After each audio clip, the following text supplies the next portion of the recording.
All right, we're gonna kick this off. Thanks everybody for joining us on this beautiful Thursday. At least it's beautiful here in Seattle. Super excited to present data on our third annual benchmark report that will help kind of clear the landscape around communications activity, particularly in mobile, as we think a lot about how customers like to be communicated with and their response rates. We've learned a ton over the past several years, and every year we like to release some of the benchmarks that we understand and give some guidance around what the best ways to communicate with customers are. So today what we're gonna cover are a few key areas. First is how customer engagement impacts customer experience. I think customer experience is on the tip of everybody's tongues these days, thinking about how to become customer-centric, how to change the organizations to understand what customers need, and to make sure that you are building loyalty and retaining your customers over a long period of time. And we're going to share specific benchmark metrics that we've collected around interaction and response rates from consumers, response rates to surveys, thinking about App Store star ratings, and in general consumer behavior around voting, and then thinking about more personalized in-app communications with messages sent from consumers and responded to by companies, and then thinking about our proprietary love dialogue, which has been used over 500 million times around the world, and what that means about customer emotional attraction to the brands. And we're going to have some time for Q&A at the end. If you would, during this session, put your questions into the chat. We will cover those in the Q&A section as opposed to stopping during. But anything that comes up, please use that channel as an opportunity to ask your questions. Who are we? So I'm Roby Ganguly, co-founder and CEO of Apptentive. I've been here since the beginning. Before this, I worked at Yahoo in display advertising. Before that, I was responsible for pricing at WebEx. So I've been around software communications for a number of years. And then we have our head of customer success, Christy Culp. Christy, you want to introduce yourself? Hi there. So I have been with Apptentive for a number of years and have been running the customer success business. We work with some of the world's biggest brands to help form a communication strategy, primarily in the mobile experience, other web as well. And prior to this, I actually worked in hospitality. So I've kind of worked with customers and been really interested in customer sentiment my entire career. And a little bit about Apptentive, if you're just new to learning about us. Quick overview, we help brands collect and act upon customer feedback. In fact, we help them collect and act upon 100 times as much customer feedback as they usually get before they start working with us. We've been doing this for 7 years. We've powered over 500 million customer conversations. Over the last 7 years, we've been installed on over 2 billion devices. We know a lot about what is working in mobile and what's not. And we work with over 6,000 organizations and really think about feedback across all channels, with mobile being sort of the center of excellence.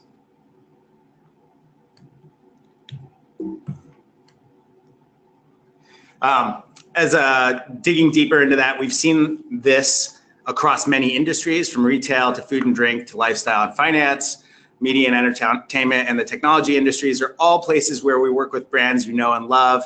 And so that is the source of a lot of the data that we'll be talking about, is our experience working with some of the largest consumer brands across multiple industries. And as a result, when we talk about benchmarks and what is working and what's not, we think about it also in your category and in your industry. Okay, so why does this matter? The first and foremost reason that we care a lot about customer experience is that companies are at war with each other for the loyalty of their customers. And as digital has really driven down the barriers between geographies, every company around the world is fighting for your customers. Smart companies are really deepening their customer relationship and understanding in order to design their customer experiences for the future. The best companies in the world are not satisfied with how they're doing today. They're constantly looking for ways to reduce friction and improve loyalty and improve their offerings for their customers. And they know that in a really busy digital world, the lasting memory that a customer has of you is the last memory they had of you. For this report, we analyzed several thousand apps. The data comes from our Android and iOS integrations from January 2017 to December 2017. It was captured by interactions deployed using our mobile communication suite. And in particular, we think a lot about the communications that we power around in-app surveys, messages, the love dialogue, and NPS. But we also look at public data from the ratings reviews. And the detailed benchmark report that we're pulling data from today can be accessed at this bit.ly link. So it's bit.ly/benchmark2018, and that is available now. So to level set, some of the things that are really important to understand about the benchmark report and the work that we do with customers, we are in a war for customer attention and loyalty, but at the same time that that's happening, our customers are mostly silent. They don't talk to us. In fact, the data says that unhappy customers just leave. Only 1 out of 20 unhappy customers is going to take the time to tell you about what's going on and complain. 19 out of 20 of those customers will just leave and go to a competitor. And so this challenge faces every company because consumer behavior has changed. Meanwhile, the importance of customer experience is growing. So PwC ran a study last year that said essentially 17% of US internet users would stop interacting with a beloved brand after just one bad experience. So the stakes have never been higher. This number continues to go up year after year. When you fail, it doesn't matter if it's the first or the 15th time you've interacted with a customer, that customer is looking for reasons to switch away and they're not going to talk to you. So what you need to do is get proactive. The fact of the matter is that most companies really struggle in engaging with their customers. They don't hear from most of them, and most of their customers only talk to them when they're upset. So over the past 15 years, companies have gotten really good dealing with people who are frustrated in social channels and responding to them in support channels, but that really represents a vocal minority. Less than 1% of your customers are really in a bucket where they're raising their hand, they're taking your support activities and actually using them in order to talk to you. The vast majority of your customers are actually silent. And what we all want is to build more loyal customers, customers who are very engaged, very active in driving revenue because they work with you all on a regular basis, they visit your stores on a regular basis, but they're also working to drive revenue because they're evangelists and they're telling great stories. That's a small portion of your audience. The real opportunity is to take the people who are not yet understood, that's really the silent majority, and by reaching out to them and talking to them, moving them into the loyal camp. And how do we do this? Well, you've got to get proactive in the experiences that matter to your customers, in the experiences where they're spending their time and their energy. So what does that mean? In the mobile channel, it means thinking about numerous ways to interact with your customers. A lot of companies have, for many years, used 1 or 2 strategies in order to reach out to customers. But what we've learned is that a suite approach is much more holistic and allows you to address the communication problem from multiple different viewpoints. So for example, you can use in-app messaging to let people know about new things that are happening inside your apps. You could tell them about feature changes. You can tell them about updates to requests that they've had, and fundamentally use it as a way to send quick and easy notes in an experience to your customers at the right time and right place. In addition to that, many companies use surveys in order to get feedback that is structured and that they can make sense of. Oftentimes they'll have hypotheses that they want to learn about or measurements that they want to take like NPS. And so using a survey tool in order to hear from customers is a part of a suite approach to communicating with your customers and being proactive. And for most companies, what we found that when we ask them about proactive communication, their answer is, well, we run surveys.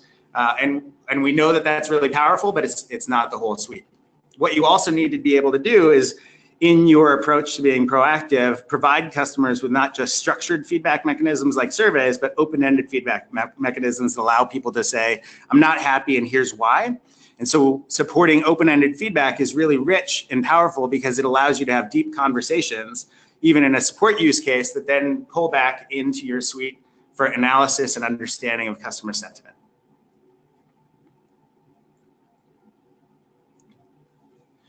So the first basic point around this is by being proactive and having more conversations, you will drive more revenue.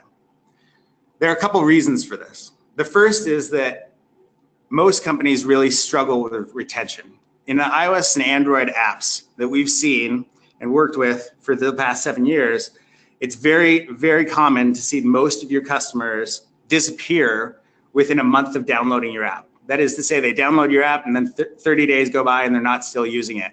And in fact, almost 85% of your customers are gone within 6 months. And in a situation where you're spending to acquire customers, this is really expensive. Being proactive, on the other hand, really improves retention. By touching customers, reaching out with surveys or notes or messages inside your app in that experience, customers are 4 times as likely to continue using the app 3 months later. So first and foremost, addressing the retention problem means getting proactive in your communication strategy. But customer feedback and being proactive is a really useful weapon from another standpoint, and that is being able to make decisions about where your business is going to go.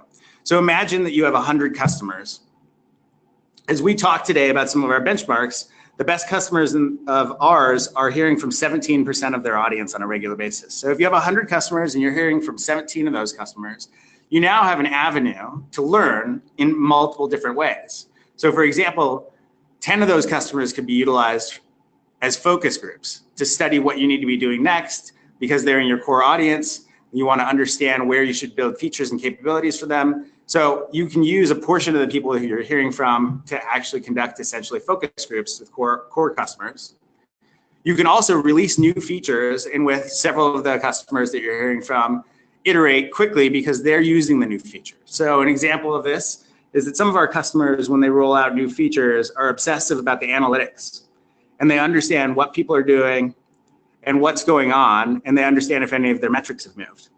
But as they've started to adopt the Apptentive tool suite and use it in a proactive manner, they realize that it's not just enough to measure the analytics, it's really important to measure the customer feedback around a new feature. And so being able to go proactively to the people who have used the new feature allows you to test and iterate much more quickly around new capabilities and understand if they're landing or if they need to be revamped. It also allows you to collect data over a long period of time such that you can make data-driven decisions around customer sentiment and behavior. So many of the companies that we work with are obsessed with customer satisfaction, and they measure NPS, but they only do it 2 or 3 times a year. Being able to track NPS and satisfaction metrics on a daily basis or a monthly basis allows you to establish a corpus of data that the entire corporation can use on a more regular basis and become much more focused on not just the what of people are doing, in terms of understanding analytics data, but why they're doing it, because you have customer feedback that's coming from a large percentage of your audience. So that's really powerful in driving revenue. Importantly, when we think about where we can accomplish our goals around getting proactive, mobile has turned out to be a secret weapon for many brands. Over the past 15 plus years, survey response rates, email response rates, phone survey response rates have all declined. We've seen that the noise into our email inbox, to our phones, has climbed higher and higher over time. And as a result, we are less likely to respond to them. At the same time, we've seen the rise of mobile, the adoption of mobile apps, people using smartphones en masse. And so we thought for a while that push notifications were going to help us solve this problem. Unfortunately, push notifications have also fallen in this bucket of becoming so noisy and competitive that consumer responses are declining. However, response rates inside of your app in the mobile experience are climbing. Over the past 7 years of doing this, we've seen year after year after year, our customers get better and better response rates because they're becoming more targeted and they're finding their customers at the right time and the right place. So mobile has really proven to be a secret weapon in the challenges of omni-channel communication and getting customers to pay any attention. So I'm going to hand it over to Christy to get more specific around what the benchmarks around these interactions and response rates are and the things that we've learned from our customers. All right, thanks, Roby. So the first thing I'm going to talk about is interaction and response rates. And what we're really talking about here is how many customers are companies talking to, and more importantly, how many customers are actually talking back to those companies. So the first thing I want to just kind of touch on is push. So push has become very popular in the mobile space, and one thing that it doesn't address is that it really doesn't care about what the customer wants to say. It just, marketers just using push really care about getting their message out. And customers are less likely to engage in the way that you want if you're not sensitive to the things that customers actually want to say. So while push might be really popular, oftentimes it leads to disengaged customers. All right, so here at Apptentive, we have a different way of looking at communication. We primarily, for this report, focused on our in-app communication. And for the year 2017, our average interaction rate was 24%. That means that on average, customers using Apptentive are talking to 24% of their mobile customers over the course of the year. That interaction rate stayed similar on Android and iOS, both actually hitting 24%. And for reference, last year's benchmark was 12%. So that's a 100% increase year over year. And what that means is that our customers are getting more and more comfortable talking to more of their customers, engaging with more people. They're finding more innovative ways to really speak and have a conversation with their customers in a meaningful way. The flip side of this, so it's great that our customers are talking to more of their end consumers, but more importantly, the average response rate that our customers saw in 2017 was 76%. So out of that 24% of the end consumers that brands are interacting with, 76% of those people actually responded to that outreach. So that is a little bit different on iOS versus Android. In Android in 2017, we saw 66% response rate, and on iOS, we actually saw an 84% response rate.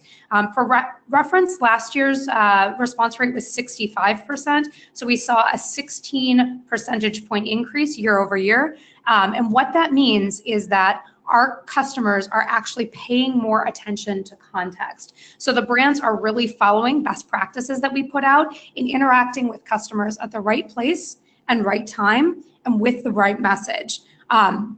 So what this would mean, the reverse of this would mean, if we saw an increase in the interaction rate, but a decrease in the response rate, generally that is a sign that you are annoying your customers. That means that you might not be paying attention to the right audience, you might not be interacting with them in a time that's convenient. So what we encourage people to do, if they see an increase in their interaction rate, but a decrease in the response rate, we want people to use that as an opportunity to take a step back, assess their strategy, eliminate any unnecessary interactions, so those that aren't going to serve your customers, tighten up your targeting, so make sure that you're really focused on a group or an audience that you're going to be wanting to interact with in a relevant way, reevaluate your trigger points, and reconsider your message. All right, so now we're going to move on to surveys. And as we know, brands use surveys to proactively dig in further. Roby alluded to this a little bit earlier. So whether it's to understand why customers don't love an experience that they're having, to conduct customer focus groups, or gauge how customers feel about a brand new feature, surveys are really useful for a number of different purposes, and they're a big part of the strategy that brands use when they're using Apptentive. So the key to getting useful feedback from surveys is a healthy response rate. It's something that we focus on with the brands we work with quite a lot. And without that healthy response rate, it's really difficult to trust the data, and it also wastes an opportunity to have a meaningful interaction with your customers. So again, our right place, right time, right person, and right message methodology is designed to yield a really high response rate.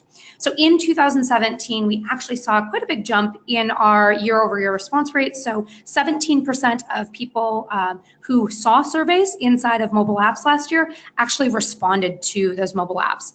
14% response rate on Android, 19% on iOS. For reference, in 2016, the average response rate, and 2015 actually, the average response rate was 13%. So we saw a 31% increase year over year in response rate. Again, that's due to our customers really focusing on the right audience and making sure that they were paying attention to context.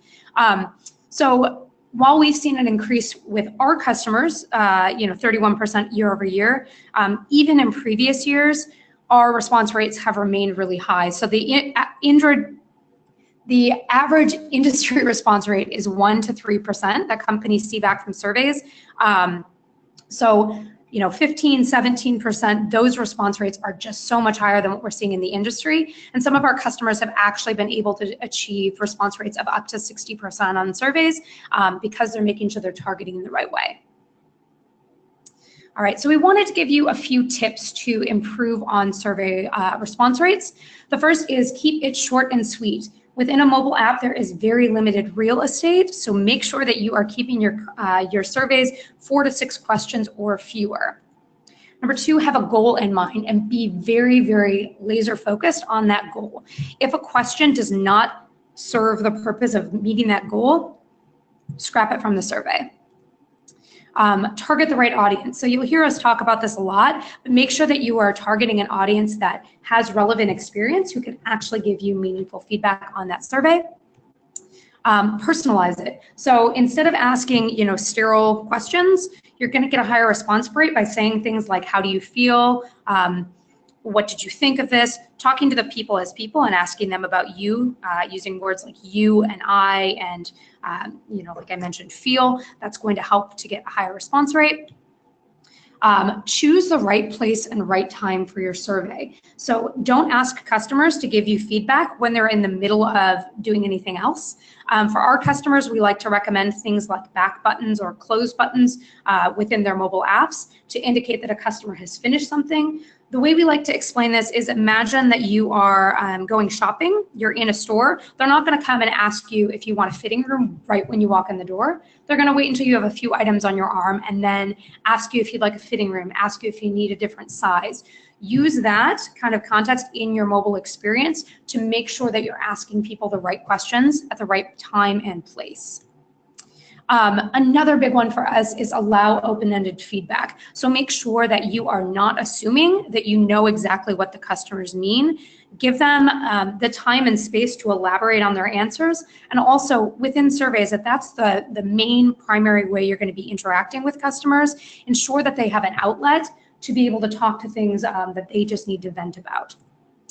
The next is closed-ended questions should have an other option. Again, don't assume that you have all the data here. Oftentimes we see customers that think they have a good handle on what's going right or what's going wrong. So they will put forth closed-ended options to questions that seem to fit their idea of what customers will want, but they'll add another option. And that's how you uncover the really important things that customers aren't able to tell you that maybe you're not experiencing, but that really need to be fixed or need to be flagged or need to be highlighted within your mobile app.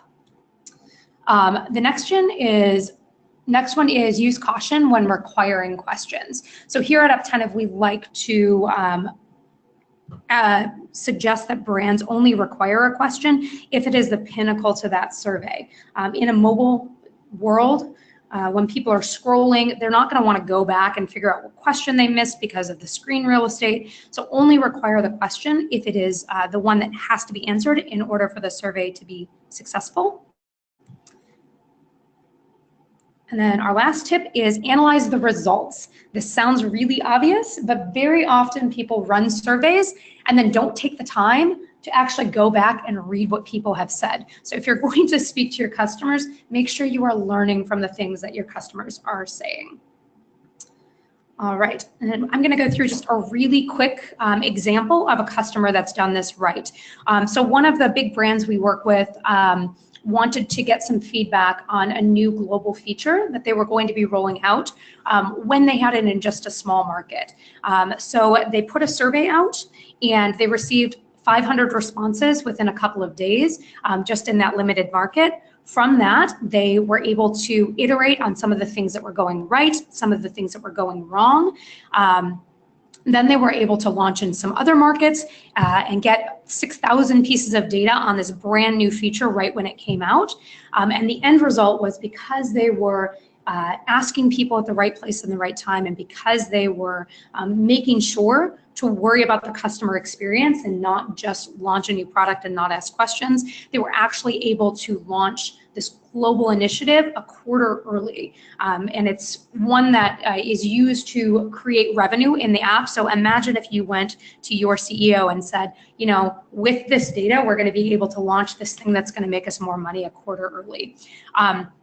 The real focus of this, though, is what they did right. So this company focused on the right audience. So those that they knew had used the feature, not just anybody using the mobile app experience. They focused on the right time and right place by building a communication strategy with their internal team and also with our Apptentive customer success team. They were able to ensure that they were asking this survey at a time when no other surveys were going to be asked about this particular feature, and when customers wouldn't be doing anything else in the app. So when they were sure that the customer was finished using that feature and that they weren't going to be doing anything else right away. They really focused on the goal. So the survey stuck to 5 questions that very strictly got feedback on improving that feature. They didn't stray and ask questions that might have been helpful to other teams or for analytics that didn't have anything to do with that particular feature. They really stayed the course there. And the last and most important thing is that they learned so much granular detail from asking open-ended questions. So they'd have closed-ended questions that would say what area was problematic for you, and then they'd let people elaborate on that. And they learned really nuanced issues that people were having that maybe wouldn't be obvious to their team when they went through the flow. And because of that, they were able to just incredibly increase the experience as the feature rolled out to new and different markets. All right, now I'm going to shift gears a little bit from surveys to messages. So again, I want to spend just a minute to talk about a little bit about like automation of things. Chatbots definitely made a splash in the last few years. There were actually more than 30,000 chatbots that came into the market in 2016. But chatbots actually have a 70% failure rate. That means that only 30% of the requests that come through chatbots can be processed without talking to a real person. And 8 out of 10 people say that they prefer to interact with a human. So if you have a chatbot that's not exactly effective, and it's not the way that your customers prefer to communicate with you, we would suggest that companies really focus on making sure that they pay attention to the trend of the increase in two-way in-app communication and really work to talk to their customers on a one-on-one basis with real humans to help and improve that sentiment.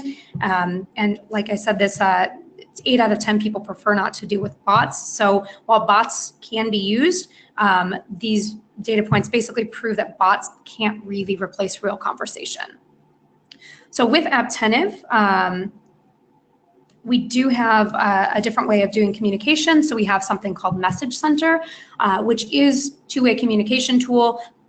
Brands can talk directly to their customers, and customers can talk directly to brands in that. So in 2017, we saw, and these numbers will help to highlight, that a lot of our customers tried Message Center, so sent a few messages, allowed their customers to send a few messages, but they were really testing the water. So the median number is a little lower than we'd like to see it, but we're really excited to see that some new brands did try out Message Center. That said, we do have some big brands that have fully executed Message Center or Message Center communication strategy and are really all in on the feature. And that's evidenced by the vast difference between the average number of in-app messages and the median number. So the customers who are using this communication tool are really getting value out of having that two-way communication, really getting value out of having a team that can actually talk directly to their customers.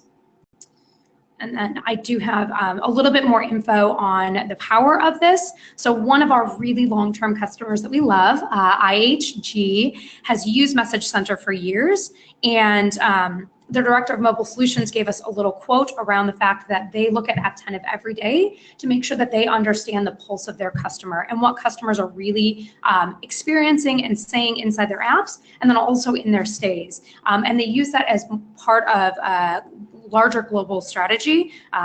A different way that they use Apptentive to make sure that they understand in-app ratings, comments within the hotels themselves. But they really rely on Message Center to kind of be the heartbeat of what's happening inside of their mobile app. And what this has helped them to do is power, in the first few years that they worked with Apptentive, over 9,000 direct conversations with their customers. And in that same time, their year-over-year bookings inside of the app grew 2 times. What the Apptentive solution helped them to do was really close the loop on issues. So identify issues that customers were having, close the loop on those issues, and keep the customers inside the app to help them to be in the right place once the issues got resolved. They were experiencing that native experience. They weren't having to go to email or anything. They were already in the app when that communication happened, when the loop was closed. So they were right there ready to make those bookings as soon as their questions were answered. All right, and I'm going to go ahead and pass things back over to Roby now to talk about how we at Apptentive think about customer sentiment and how we think about measuring that on a regular cadence. Awesome. Thanks, Christy. So as Christy shared, there are a lot of different ways to do some of these communications. The premier is the conversation, the one-to-one conversation. But really what a lot of our company customers are asking us is how do we really become customer-centric? We want to measure customer sentiment at a daily level. We want to understand how people feel on a regular basis. In particular, our customers tend to be really large B2C brands with millions of consumers around the globe. And so they're struggling with changing their culture and trying to figure out what the approaches to this are. And so we've come up with a checklist for becoming customer-centric that I want to walk you through that will contextualize some of our later data. So there are several pieces of becoming customer-centric that are really important to execute against. The first and foremost, as you could tell by the last 20 minutes of talking about proactive listening, is you need to understand where you sit today. What percentage of your customers are you hearing from? Have you done an audit? Do you have an understanding around this? And when we get into the details with a lot of our customers, the reality around this is that they haven't thought about their customer communication volume at a holistic level. They've thought about it channel by channel and use case by use case. So the customer insights team might be using surveys and focus groups, and then the support team is essentially using a help desk tool, and then the marketing team is using push notifications and sometimes hearing back from customers. But they haven't really pulled together all of their activities and then thought about it from the perspective of what percentage of their customers they're hearing from. And when we work with them through this exercise, the shocking answer usually is that it's less than 1%. Oftentimes it's actually a de minimis fraction of 1%, 0.1 or fewer. So getting that baseline, understanding where you are today is a real requirement. And if you're not there, I would encourage you to work with the teams who communicate with customers to form this opinion and understanding. The second thing is that you really have to think about context. As Christy talked about, the best response rates, the most engaged customers are the ones who are talked to at the right time and the right place. Just like when you walk into a store, you're not ready to tell anybody how your experience with the store was. When you open up an app or you visit a website or you just pull up to a gas station, you're not yet ready to talk about how the experience was. You're just at the beginning. So understanding where they are in their journey and the context is super important. And then you have to measure it over time. So one of the great failings for a lot of voice of customer programs, unfortunately, is that the focus on statistical significance has eliminated an understanding of the customer relationship over time. If I'm a customer of Starbucks today and I'm a customer of Starbucks a year from now, Starbucks deserves to understand how I've felt over that entire period of time of being a customer, and their understanding of my feeling about that brand over the next 12 months is really informative to the behavior changes that they need to make and the things that they need to look forward to changing in the future. Most companies are not really thinking about measuring over time, and one of the reasons why is they're not actually mapping customer feedback to customer profiles. Over the past 15 years, the marketing tech stack has gotten very sophisticated, trying to identify and understand customer profiles down to the end consumer with things like analytics and advertising tracking and cookies. And we hear about this a lot from the marketing use case, but ultimately when you think about the voice of the customer and hearing from your consumers and understanding what's going on, most companies are failing to measure over time the actual individual customer's behavior and their sentiment and their feelings, the what and the why. So that makes it really hard to understand where your segments are really strong and where your segments are weak, and it makes it extraordinarily hard at a consumer level to predict LTV when you're not really measuring this at a consumer level. Next, companies have to really build practices around taking the data and feedback and turning it into insights. The insights that come out of open-ended feedback from surveys, the insights that come out of open-ended feedback in the App Store, oftentimes are looked at on an occasional basis, but not really on a regular basis. And the change in behavior here is to go from periodic, oh, what are people saying in this channel? We should go dig into it. Let's pull together some analysis, to a part of our behavior is every month we synthesize all of our customer feedback and we understand the trends in the analysis, and this becomes insights around actions that we should be taking. The next piece of this is to graduate into not just collecting these as insights for a small team, but sharing those insights throughout. So companies that we work with that have done this really well tend to start in the product team, being really close to the customer, hearing from them, and then bringing in marketing and consumer insights, and then their executives to show them data on what the insights are providing in terms of customer feedback, what the insights are providing in terms of understanding customer sentiment, and what the insights are providing from a competitive standpoint. And when you share the information that comes from customer feedback out, you start to broaden the conversation and the understanding of what customers really need, which lends itself to alignment, which is a really hard thing to achieve in large B2C organizations with multiple priorities and multiple systems. And finally, when you are able to execute against all of these components, what starts to happen is your behavior change really runs through the entire organization in a way that you can say, this quarter we're working on solving 2 core customer problems, and next quarter we're going to measure if we've done it well. So being able to tie your insights and measurement of customer behavior to the actions that you're taking and the changes that you're making, and then evaluate whether or not they're working, is really crucial. So that brings us to, how do you get this spun up to a place where you're actually successful? This might feel really daunting, this whole checklist, but let's start at the top. Let's get to talk to more of your customers. Let's hear from 10 or 15 or 20% of your customers. Well, the key to that is thinking about measurements and questions that customers will answer en masse on a regular basis that are really insightful. This is where the love ratio comes about. We don't talk about love at Apptentive on accident. We talk about love and emotional connections on purpose. We think it's really important to get to how your customers feel, not just what they say or what they do, but how they feel. And so identifying the people who truly love you, identifying the people who are huge fans of yours, is really important from the perspective of the people who really are big fans tend to drive most of your revenue, and tapping into and understanding who they are is crucial to your success. So what this means is being able to start off with a very simple question that our love dialogue provides lends itself to a bunch of paths that are appropriate based upon the answer. Our love dialogue is answered over 90% of the time in apps by customers around the world. And then as a result, the disposition of that relationship becomes much more obvious. So what that means is a customer who answers yes is much more likely to be ready to be surveyed about a new feature, or to be asked to be an evangelist, to share their opinion in the App Store, or to share on Yelp that your store is awesome and that the experience was great, or to cross-sell other capabilities, because maybe you're a financial services institution and the person using your app is managing their checking account, but they really should be thinking about the mortgage product that you offer, and you can take a fan and graduate them to multiple services and offerings.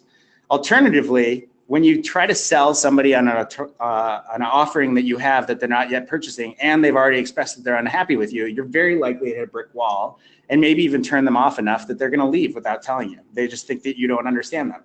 So being able to understand the disposition around people who are unhappy allows you to take a totally different approach and ask for feedback and say, hey, you've got problems, we want to hear about them, we want to address them, and have a deep dialogue in Message Center, for example. And then fundamentally really close the loop with that customer and say, we heard you, and we're either going to take action and fix it and tell you about when we fixed it, or we're not, but we've heard you and here's why we're not. And closing that loop can be the difference between an interaction with a customer that leads them to not trust you and eventually churn, or a customer becomes an evangelist of yours because you listen, and even when you don't do the things that they want, they feel like you're a trusted person who's listening. So when we think about this, we think about what are the response rates. What we've seen is over 90% of customers answer this love dialogue, which provides a ton of information and accelerates the percentage of customers you're hearing from. And over the past several years, we've also measured what percentage of people are saying, yes, I do love a company versus no. And what we've found is it's pretty steady. When you get in front of your customers, you and your teams might be surprised to find that most of your customers are actually big fans. The fact that they were silent wasn't a bad thing. You just weren't reaching out to them. So what's kind of surprising around this is that the past 3 years, we've been pretty steady between 60 and 63%. And the difference between 63 and 61 is not so meaningful that we would infer anything changing about customer sentiment. But what I think is exciting is if you're not doing this work to identify your fans, you've got a whole horde of people who are ready to talk about you that you're probably not tapping into. What's even more important about this process is when you ask somebody if they love you 6 months ago and they say yes, and then 3 months ago you ask them and they say no, trying to figure out the people who have changed their opinions is really hard. Again, in the consumer space, because the channels have such low response rates and the companies are less proactive, it's really unusual for companies to know when people's sentiment has changed. But when you get proactive, when you use the love dialogue, when you're hearing from 15 or 20%, you start to identify meaningful swaths of your population who have changed their opinion.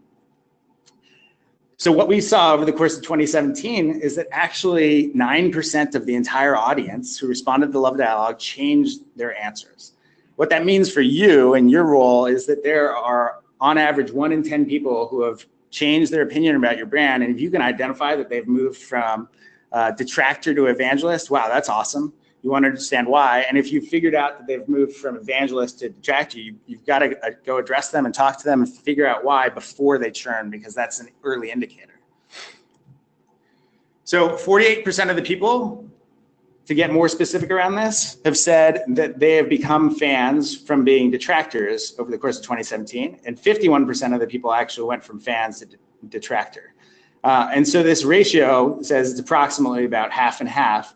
And the question that we always have for our customers is, what are you going to do when you figure out who those people are? And I think that's really powerful. So the love dialogue is a really simple way to measure customer sentiment on a daily basis and to get a large percentage of your customers talking to you. Christy's going to get into more details and more specific measurements. Perfect. So we have surveys, we have love dialogue, we have a lot of different ways for our customers to ask their customers how they're feeling. And another way that we allow customers to do that is through Net Promoter Score. For anybody not familiar with Net Promoter Score, it is considered a leading growth indicator across industries, and it's a measure of customer loyalty and sentiment that can be benchmarked against other competitors. We do use NPS in its most pure form, which means we use the question of, do you or would you recommend X to a friend or colleague? Anybody who scores from 0 to 6 on that, who says from 0 to 6 I'd be willing to do that, is considered a detractor. 7 to 8 are considered passives, and 9 to 10 are considered promoters. Happy to talk more about this if you have questions, particularly about NPS. But the important thing is that the benchmark for 2017 is that the average NPS score per survey that our customers ran was plus 23. The scores for anybody not familiar goes from negative 100 to positive 100, and our customers, like I said, saw a plus 23. All right, and importantly, our customers do use NPS, not just to track how people are feeling about their brand or their app, but they actually have started to use NPS to understand how they feel about new features, if they roll out a new virtual reality feature, if they roll out a new in-store feature, they'll actually use NPS on particular features. One recommendation that we do have is that people actually include an open-ended feedback area to get more information from NPS surveys. So are people saying that they're a 7 because something's gone wrong with their experience, something that could be fixed, or are they just saying it because that's what they tend to score things? So give your customers that opportunity to give some open-ended feedback to get more information out of your customers and to put context to their answers. All right, and then the last piece I'm going to talk about are ratings and reviews. So we know that ratings and reviews are important to consumers. 90% of people say they consider star rating before actually downloading an app, and it's part of their evaluation as to whether or not they're going to download an app. In particular, 4 and 5 star ratings and positive reviews play a key role in app discovery and also in whether people will download that app or not. And before we get into our results, I just want to show the opportunity of adding our opportunity cost of adding another star. This just shows the increased expectancy of conversion based upon the number of stars. Importantly here, going from 2 to 3 stars almost triples the likelihood that somebody will actually convert and download the app. And also, people who move from 4 to 5 stars can see, or sorry, from 3 to 4 stars can see an 89% increase in conversion rates. So 2 great points from this chart. And star ratings don't just impact conversion. So people make snap judgments about your company, but also about your apps very quickly. So going into any of the app stores and seeing ratings and reviews is basically social proof for your brand to help tell customers, potential customers, whether or not downloading your app is worth the memory on their phone. So in a recent consumer survey, we found that 55% of respondents said that 1 or 2 star app ratings would actually give somebody a negative view of not just the app itself, but of the brand as a whole. So make sure when you think about how you look in the App Store and whether or not people are going to go in and download your app, you realize it's not just a reflection on that piece of your business, it's a reflection on your business as a whole.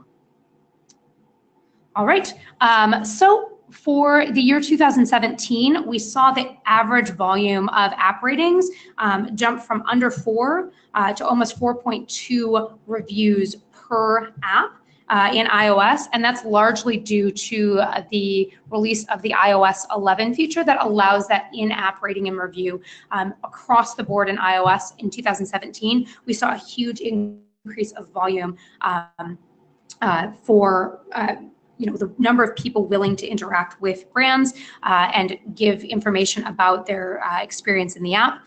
Android, on the other hand, stayed pretty steady between 2016 and 2017. As far as star ratings, again, we saw a huge increase from about 116 or so to 130 as the average number of star ratings in iOS due to the iOS 11 release. And we actually saw a big decrease from over 1,000 average star ratings for Android to under 850. And the reason for that, or one of the big reasons, is Google actually cleaned up the Play Store in 2017 and removed over 700,000 apps. So that alone, they cleaned up a lot of the apps that might have had fake ratings. That alone just kind of drove down the number of in-app ratings that we saw in 2017. All right, and as far as star distribution, this is the kind of star distribution we saw in 2017. A lot of companies, especially the ones working with us, are getting smart about asking the right people for a rating. So in iOS, we saw about 65% of people gave apps a 5-star rating, and a little closer to 68% in Android gave a 5-star rating to apps.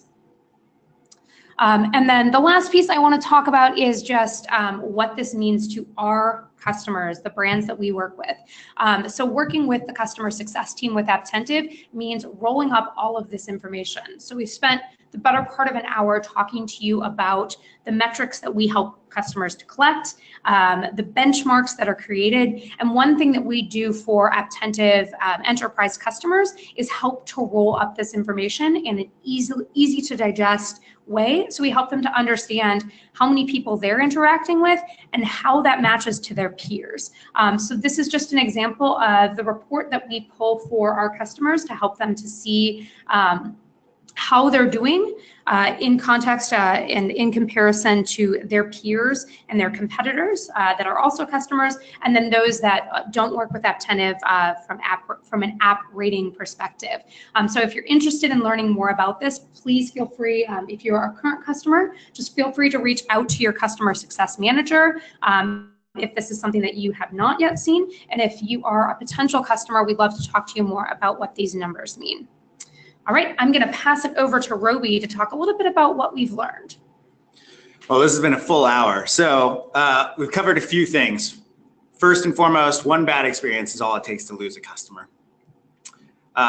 You need to really focus on understanding your customers in order to become customer-centric, as I talked about.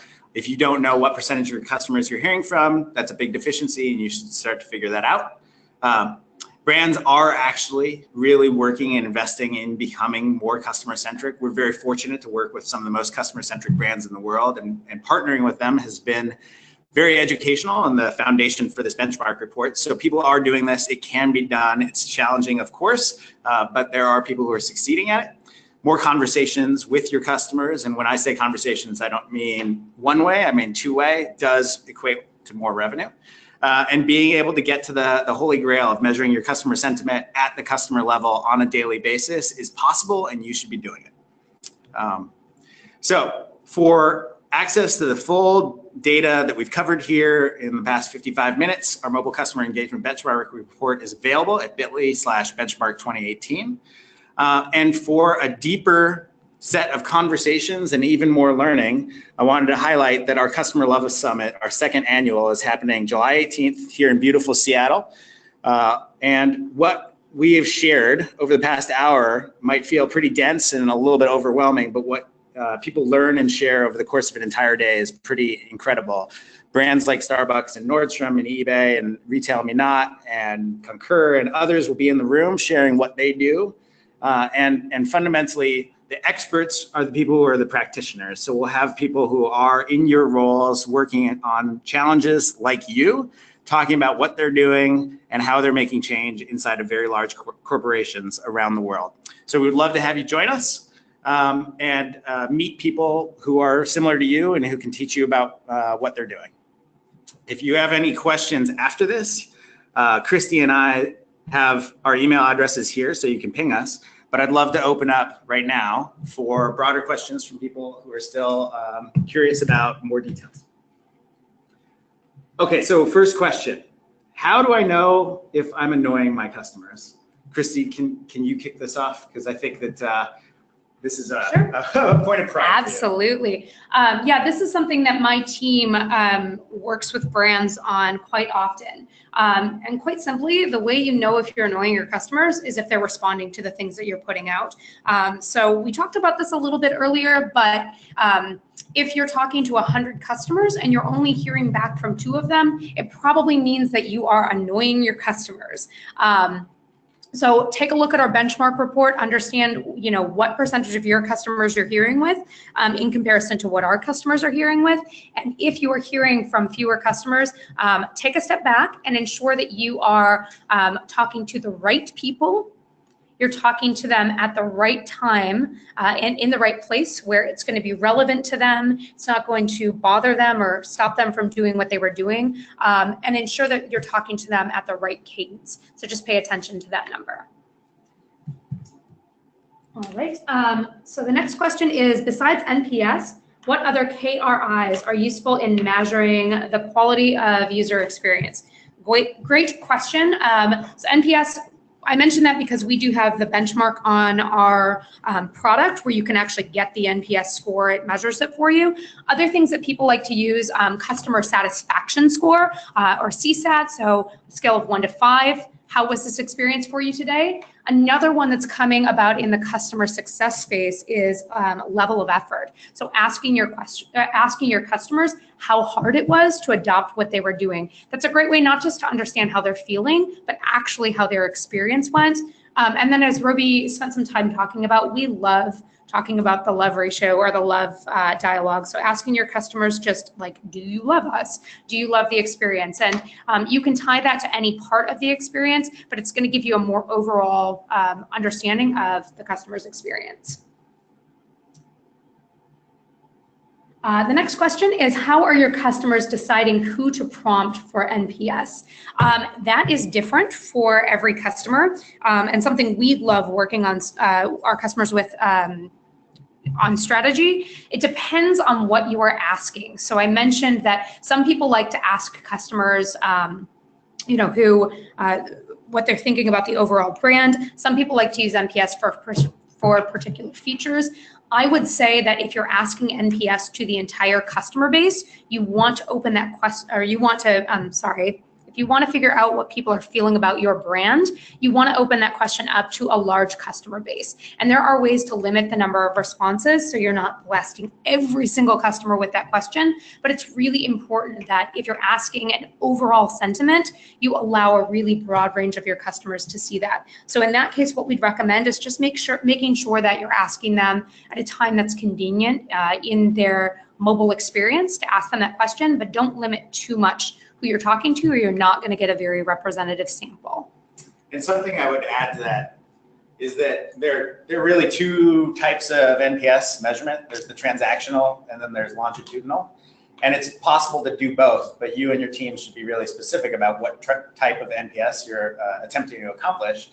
And if it's transactional, you shouldn't be thinking a lot about the same customer over a period of time, but longitudinal is an overall health of the business measurement, and you have to be thinking about measuring the same customer multiple times throughout the course of the year.